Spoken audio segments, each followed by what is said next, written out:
Hello, my name is Chris Whaley. I'm going to be your instructor for POL 101, which is an introductory course to United States government. This is going to be a course that I hope that you enjoy. I hope that by the end of the course you have learned some things about the American system of government, not only how it operates, but also about the political systems in which it functions. We're going to talk about a number of issues, things that will be informative, some things that I'm sure will be of more interest to you than others. But as we talk about specific issues, I typically find that in those areas, when we talk about issues, students find those to be particularly of interest, and a lot of times we can generate lots of good discussions as students feel strongly one way or the other about some of the issues that we will talk about. This course may be a little bit different from some other online courses that you may have taken, in that I will regularly make use of video podcasting to try and make up for the things that we will not have or would have in a traditional class where I would be able to engage in discussions with you in person.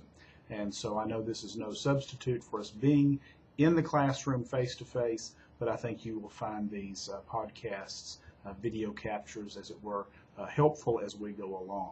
Now, what you'll be required to do for each chapter in the book is, number one, to have the book. It's essential that you get that text as quickly as possible, because you'll want to, number one, read the assigned chapter in the text.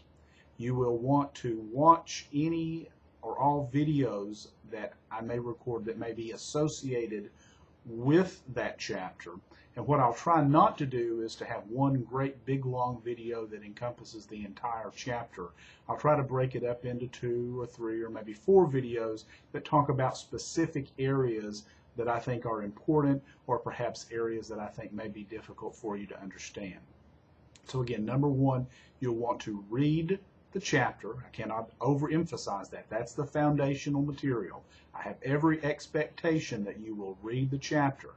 Then watch the video podcasts, which are a supplement to reading. They are no replacement for reading the chapter. After that, you will take a quiz over each chapter in the book. This is not to penalize you. It's in fact to reward you, because if you have read the chapter in the book, these will be grades that will be averaged in and will in all likelihood help your average for the positive at the end of the semester.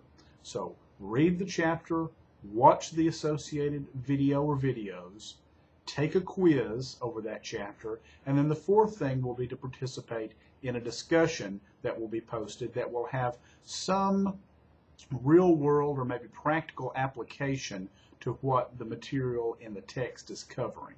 So if the chapter is discussing constitutional law, then through the reading, through the podcast, through the quiz, we'll get the foundational material covered, and then through the discussion we'll expand that a little bit to let you give your opinions on things and to talk about some real world issues that might be involved in constitutional law, such as First Amendment rights or right to privacy, etc.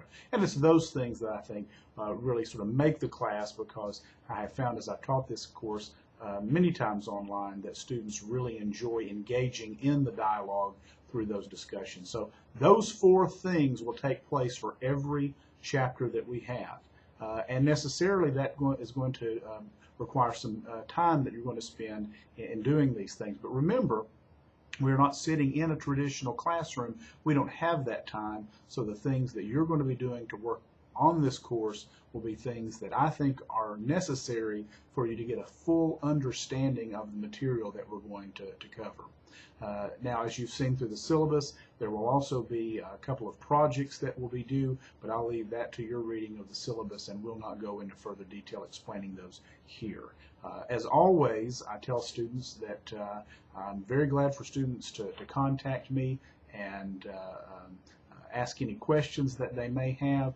By telephone, I don't mind that, although finding me in my office in the administrative role that I serve with the college may be a little bit tricky, and I don't want students to get frustrated never being able to reach me by phone. So by email, honestly, is the best way to contact me, either through the email account provided in Momentum or to email me through my Rhone State email address, and that's my last name, Whaley, CL, Whaley CL at runstate.edu.